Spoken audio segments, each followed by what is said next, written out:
السلام علیکم۔ انشاءاللہ آج کی ویڈیو میں آپ کو بتاؤں گا کہ آل پنجاب بورڈز کا کلاس 9 کا اسلامیات کا پیپر کس طرح آئے گا۔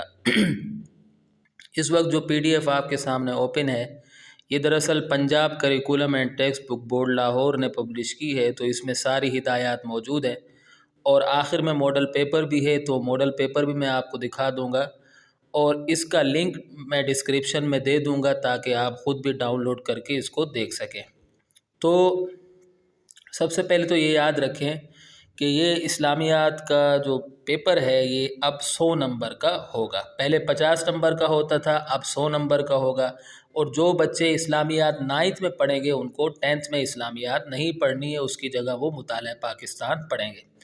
اور جو ٹائم دیا جائے گا وہ 3 گھنٹے کا وقت دیا جائے گا، اور یہ پرچہ 3 اجزاء پر مشتمل ہوگا، اور اس کی جو پیئرنگ اسکیم ہے وہ کچھ اس طرح ہے کہ حصہ اول کثیر الانتخابی سوالات کا ہوگا جس کے ٹوٹل 20 نمبر ہیں، حصہ دوم مختصر سوالات کا ہوگا جس کے کل 40 نمبر ہیں، اور حصہ سوم میں ترجمہ احادیث مبارکہ 10 نمبر کی آئیں گی، مشاہیر پر مختصر نوٹ 10 نمبر کا آئے گا، اور تفصیلی سوالات 20 نمبر کے آئیں گے۔ ٹھیک ہے۔ اچھا، اس کے بعد حصہ اول کثیر الانتخابی سوالات کا ہوگا، ٹوٹل اس کے 20 نمبر ہوں گے، اور اس کی جو تقسیم ہے وہ اس طرح ہے کہ باب اول، باب چہارم، باب پنجم، باب ششم اور باب ہفتم میں سے 2 سوالات آئیں گے، جبکہ باب دوم میں سے 4 اور باب سوم میں سے 6 کثیر الانتخابی سوالات آئیں گے۔ واضح رہے کہ یہ جو باب ہیں یہ ابواب کلاس 9th اور میٹرک دونوں کی بکس کو ملا کر آئیں گے، یعنی جیسے یہاں لکھا ہوا ہے کہ باب اول، باب چہارم، باب پنجم، باب ششم اور باب ہفتم، تو آپ یہ یاد رکھیے گا کہ کلاس 9 پلس کلاس 10 دونوں کے ابواب، یعنی دونوں کے باب چہارم، باب پنجم، باب ششم، باب ہفتم کی بات ہو رہی، یعنی یہ جو پیپر ہے یہ دونوں کتابوں سے بنے گا، ایک کتاب سے نہیں بنے گا۔ ٹھیک ہے۔ اچھا جی، اس کے بعد حصہ دوم میں جو سوال نمبر 2 ہوگا وہ مختصر سوالات کا ہوگا، اور اس حصے میں کل 9 مختصر سوالات بنائے جائیں گے جن میں سے آپ کو 6 کے جواب دینے کو کہا جائے گا، اور اس کی ترتیب کچھ اس طرح ہوگی کہ اس حصے کے سوالات صرف باب اول اور باب دوم سے پوچھے جائیں گے۔ پھر میں کہہ رہا ہوں کہ 9 اور 10 دونوں کے باب اول اور باب دوم کی بات ہو رہی ہے، اور ایک خوشخبری آپ کے لیے یہ ہے کہ صرف مشقوں میں دیے گئے مختصر سوالات ہی پرچے میں شامل کیے جائیں گے۔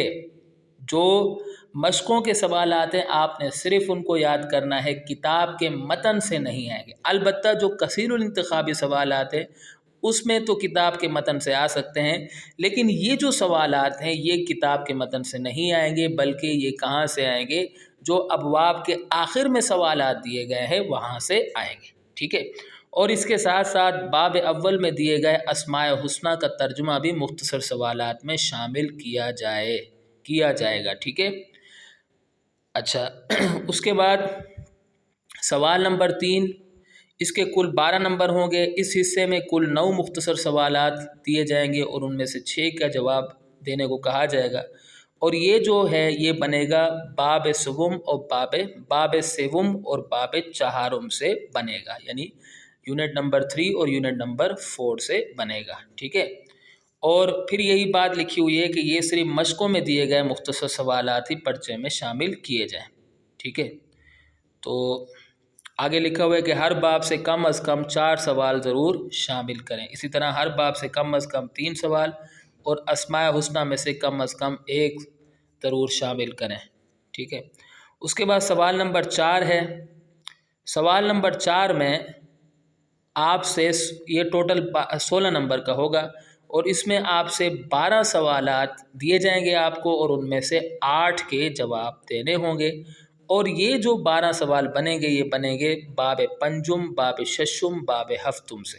ٹھیک ہے، ان سے یعنی یونٹ 5 اور 6 اور 7 سے بنیں گے۔ ٹھیک ہے۔ اور یہ جو یونٹ 5، 6 اور 7 ہیں یہ دونوں کتابوں کے یونٹ کی بات ہو رہی ہے، یعنی 9 + 10 کی بات ہو رہی ہے۔ ٹھیک ہے۔ اچھا، اور پھر یہی بات لکھی ہوئی ہے کہ ہر باب سے کم از کم 3 سوال ضرور شامل کریں۔ اچھا، یہاں آ کر ہمارا حصہ دوم ختم ہو جاتا ہے۔ حصہ سوم یعنی تفصیلی سوالات کا حصہ شروع ہوتا ہے۔ اس میں جو سوال نمبر 5 بنے گا یہ احادیث کا ترجمہ کا ہوگا اور اس کے کل 10 نمبر ہوں گے۔ اسی طریقے سے جیسا کہ یہاں لکھا ہوا باب اول میں دی گئی 20 منتخب احادیث میں سے 4 احادیث پرچے میں دی جائیں جن میں سے 2 کا ترجمہ پوچھا جائے۔ اب دیکھیے اگر آپ 9 کی بک دیکھیں تو اس میں 10 حدیث ہیں، تو اس میں جو 20 ہیں تو یہ 10 دوسری کون سی ہیں؟ یہ 10 کی بک کی ہیں، ٹھیک ہے؟ تو دونوں بک کی احادیث ملا کر بن جاتی ہیں 20 حدیثیں۔ تو آپ نے ان سب کو یاد کرنا ہے، ان کے ترجمے یاد کرنے ہیں، اور ان میں سے آپ کو جو ہے 4 حدیثیں دی جائیں گی اور 4 میں سے 2 کا ترجمہ کرنا ہوگا، اور اس کے جو نمبر ہیں وہ کل نمبر، ایک حدیث کے کل نمبر 5 ہوں گے۔ اچھا، اس کے بعد یہاں ایک اور بات لکھی ہوئی ہے کہ احادیث کا ترجمہ صرف باب اول میں دی گئی منتخب احادیث میں سے ہی پوچھا جائے۔ کتاب میں دوسرے مقامات پر دی گئی احادیث کا ترجمہ اس جگہ نہ پوچھا جائے، یعنی جو اسباق کے اندر احادیث ہیں تو وہ آپ سے نہیں پوچھی جائیں گی، بلکہ جو شروع میں دی گئی ہیں، جو پہلے باب کی احادیث ہیں وہ آپ سے پوچھی جائیں گی، تو آپ نے ان کو یاد کرنا ہے، اور یہ سوال انہی احادیث پر مشتمل ہوگا۔ اچھا، اس کے بعد سوال نمبر 6 یعنی حصہ سوم کا سوال نمبر 6، اس میں شخصیات ہیں۔ تو باب ششم میں دی گئی شخصیات میں سے 4 شخصیات کے بارے میں سوال پوچھا جائے اور ان میں سے 2 شخصیات پر مختصر نوٹ لکھنے کو کہا جائے، ٹھیک ہے؟ اور ان 4 شخصیات کا انتخاب کرنے کے لیے درج ذیل 4 طبقات میں سے ایک ایک شخصیت لی جائے۔ اہل بیت و صحابہ کرام رضی اللہ تعالیٰ عنہم، صحابیات رضی اللہ تعالیٰ عنہم، علماء و مفکرین رحمۃ اللہ علیہم، اور صوفیاء کرام، یعنی یہ 4 کیٹیگریز بنیں گی اور یہ 4 آپ کو دی جائیں گی، اور ان میں سے آپ کو 2 پر نوٹ لکھنا ہوگا، اور یہ جو نوٹ ہوگا کیونکہ اس کے 10 نمبر ہیں تو ایک نوٹ 5 نمبر پر مشتمل ہوگا۔ اس کے بعد سوال نمبر 7 ہے تفصیلی سوالات کا، ٹھیک ہے؟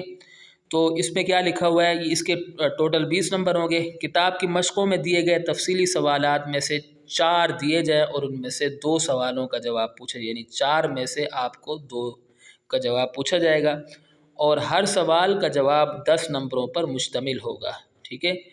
ان 4 سوالوں کے لیے اجزاء کا انتخاب درج ذیل طریقے کے مطابق کیا جائے۔ تو اس کا طریقہ یہ ہوگا کہ پہلا جز باب اول یا باب چہارم سے لیا جائے، دوسرا جز باب دوم سے لیا جائے، تیسرا جز باب سوم سے لیا جائے، اور چوتھا جز باب پنجم سے لیا جائے، ٹھیک ہے؟ یعنی ان ابواب سے تفصیلی سوالات بنیں گے، اور جو نیچے دیے ہوئے ہیں باب ششم اور باب ہفتم میں سے کوئی تفصیلی سوالات پرچے کا حصہ نہ بنایا جائے، ٹھیک ہے؟ یعنی ششم اور ہفتم یعنی 6 اور 7 یونٹ جو ہے یہ تفصیلی سوالات میں نہیں آئیں گے۔ اچھا، اب آپ یہ ماڈل پیپر دیکھ لیں، ٹھیک ہے؟ تو یہ سارا لکھا ہوا ہے، اس میں آپ دیکھیں شروع میں کثیر الانتخابی سوالات ہیں، 20 نمبر کے ہیں، اور آپ اس کو نوٹ کریں گے کہ یہ جو آ رہے ہیں، میں اس کو پورا نہیں پڑھوں گا کیونکہ پھر ٹائم بہت زیادہ لگ جائے گا۔ آپ اس کے اسکرین شاٹ لے سکتے ہیں، آپ اس کو ڈاؤن لوڈ بھی کر سکتے ہیں، ٹھیک ہے؟ تو آپ نوٹ کریں گے کہ یہ جو تفصیلی سوالات ہیں یہ یوں سمجھ لیں کہ کلاس 9 اور 10 دونوں کی بک سے آ رہے ہیں، تو آپ اس کا اسکرین شاٹ لے سکتے ہیں۔ اچھا، اس کے بعد آگے چلتے ہیں۔ جی ہاں، یہ مزید ایم سی کیوز ہیں، ٹوٹل 20 ایم سی کیوز ہوں گے، اور ان 20 کا آپ کو جواب دینا ہے، ٹھیک ہے؟ اچھا، یہاں 20 ختم ہو گئی، اب یہاں سے حصہ دوم شروع ہو گیا، سوال نمبر 2۔ تو اس میں بھی آپ دیکھیں گے ملے جلے آپ کو سوالات نظر آ رہے ہوں گے، یعنی کلاس 9 پلس 10 کی بک سے آ رہے ہیں۔ آپ اس کو دیکھ لیں، آپ اس کا اسکرین شاٹ لے لیں، یا جو بھی آپ نے کرنا ہے آپ کر سکتے ہیں، ٹھیک ہے؟ یہ اس کو تھوڑا، جی ہاں، اب آپ اس کو دیکھ سکتے ہیں، ٹھیک ہے؟ اچھا، اس کے بعد اسی کا سوال نمبر 3 ہے۔ سوال نمبر 3 میں آپ سے کچھ سوالات پوچھے گئے ہیں، میں اس کو نہیں پڑھ رہا ہوں، آپ خود اس کو پڑھ لیں کیونکہ اس طرح ٹائم بہت لگ جائے گا۔ یہ سوال نمبر 4 آ گیا، اس میں ٹوٹل 12 سوالات آپ سے پوچھے جا رہے ہیں۔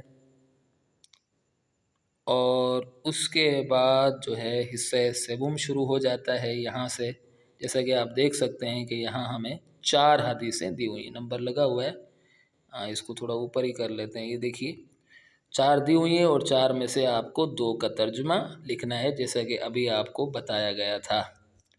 اور اس کے بعد اس طریقے سے 4 نوٹس ہیں، اس کی بھی کیٹیگریز بنی ہوئی ہیں، ٹھیک ہے، یہ ساری کیٹیگریز ہیں۔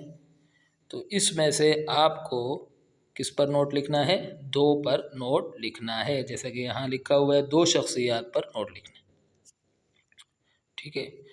تو یہاں آ کر ہماری ویڈیو اختتام کو پہنچتی ہے۔ اگر آپ کو کوئی بھی بات سمجھ نہیں آ رہی ہے تو آپ کمنٹ کے ذریعے مجھ سے پوچھ سکتے ہیں، اور اگلی ویڈیو تک کے لیے مجھے اجازت دیں۔